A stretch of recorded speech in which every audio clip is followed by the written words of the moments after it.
10월 17일 살아계신 하나님의 말씀 베드로전서 1장 3절부터 16절 말씀으로 최상의 기쁨이라는 제의 말씀드립니다. 우리가 살아오면서 세상에서 가장 기뻤던 것은 언제였습니까? 그런 기쁨을 느껴보기는 하셨지요. 우리는 이 세상을 살아오면서 무수한 기쁨을 느끼면서 그때마다 행복해 했었지요.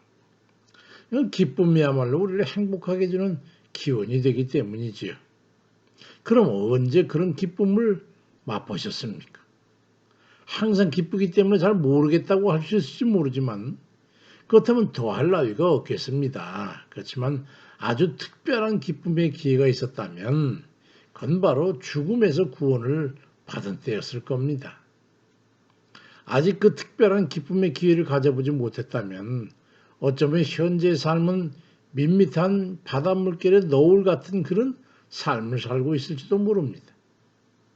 반대로 특별한 감사와 기쁨의 기회를 맛보았다면 그 다음부터의 삶에는 원천적인 기쁨의 냇물이 그 가슴속에 면면히 흐르고 있을 것이기 때문에 그 어떤 어려움과 고난에 있어도 분명 잘 이겨내고 감당할 수 있었을 것이라고 여겨집니다. 베드로전서 오늘 1장 6절 9절에 그러므로 너희가 이제 여러 가지 시험으로 말미암아 잠깐 근심하지 되지 않을 수 없지만 오히려 크게 기뻐하는도다. 너희 믿음의 확실함은 불로 연단해도 없어질 금보다 더 귀해서 예수 그리스도께서 나타나실 때에 칭찬과 영광과 존귀를 얻게 할 것이니라. 예수를 너희가 보지 못하였으니 그렇지만 사랑하는도다. 이제도 보지 못하나 믿고 말할 수 없는 영광스러운 즐거움으로 기뻐하니 믿음의 결국 꼭 영혼의 구원을 받음이라고 말씀합니다. 우리의 기쁨은 예수 그리스도를 믿음으로 얻은 구원이 근원입니다. 그 이유는 불안과 두려움의 근본적 원인인 영원한 멸망으로부터 우리가 해방되었기 때문입니다. 절망 속에서 구원받았을 때 그 기쁨은 최고조에 달하게 될 수밖에 없지요. 까라마조프가의 형제들 또 악령 이런 걸 저수한 러시아의 대문호 도스토옙스키가 반역죄로 체포돼가지고 사형을 선고받게 되는데 사형장에 끌려가서 마지막 5분을 남겨두었을 때 그가 느꼈던 그 마음의 상태를 후에 그가 풀려나서 회상하며 기록한 글이 있어요. 만약 내가 죽지 않고 살아날 수만 있다면 나의 삶은 끊임없는 영혼처럼 느껴지며 1분이 100년과 같으리라.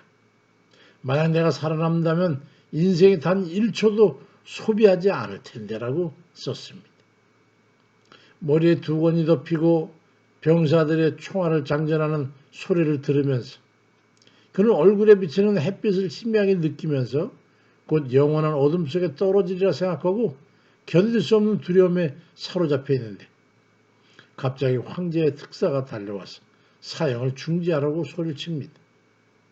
그렇게 극적으로 살아난 그는 평생을 잠시도 쉬지 않고 글을 썼는데 몰두함으로 해가지고 러시아 최고의 문인으로 남게 되었던 겁니다.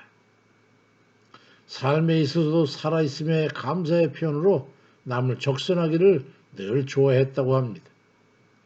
이같이 완전한 절망에서 극적인 구원을 체험하는 이들은요, 삶에 추구하던 이전의 삶에서 완전히 선회하게 됩니다. 그걸 돌이킨다, 회개한다 그런 뜻이죠. 그것은 자기 자신이 얻게 되고 소유하게 된 구원의 가치를 잃지 않게 되고 그 가치를 알기 때문에 자기 자신을 지키기 위한 자구책이기도 합니다. 우리가 얻은 죄악으로부터의 구원이 이같이 극적인 구원임을 우리는 깨달아야 합니다. 그러니 죄악의 결말인 영원한 사망으로부터의 구원을 얻었으니까 구주와 그 뜻을 따라 살겠다고 하는 결심과 결단을 해야 되지 않겠습니까? 베드로전서 1장 3절 이하에 우리 주 예수 그리스도의 아버지 하나님을 찬송하리로다.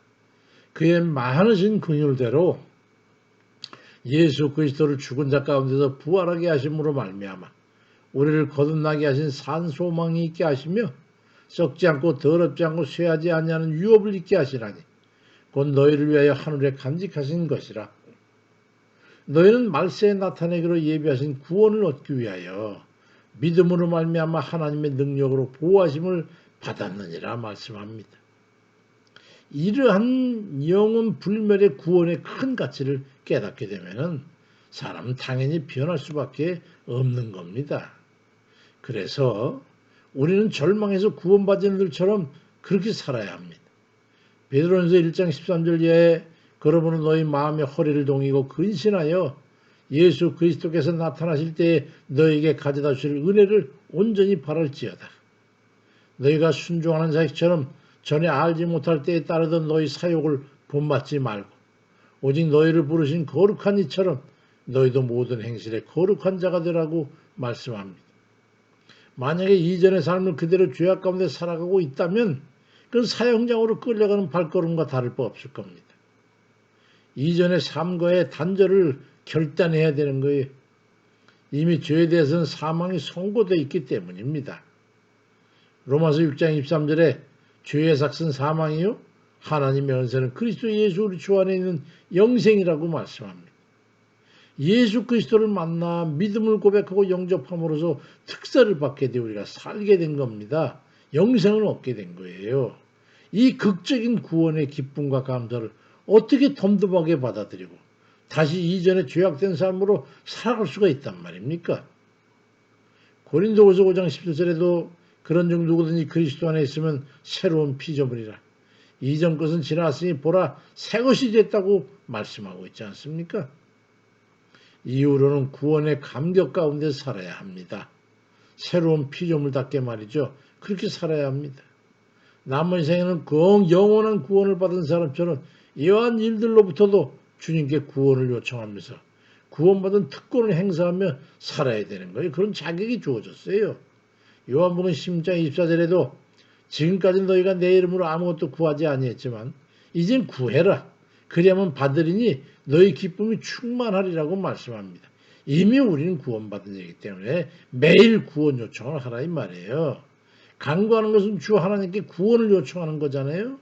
항상 구원을 받을 수 있는 자격이 주어져 있기 때문에 여차하면 하나님 구합니다. 구원을 요청하는 거예요.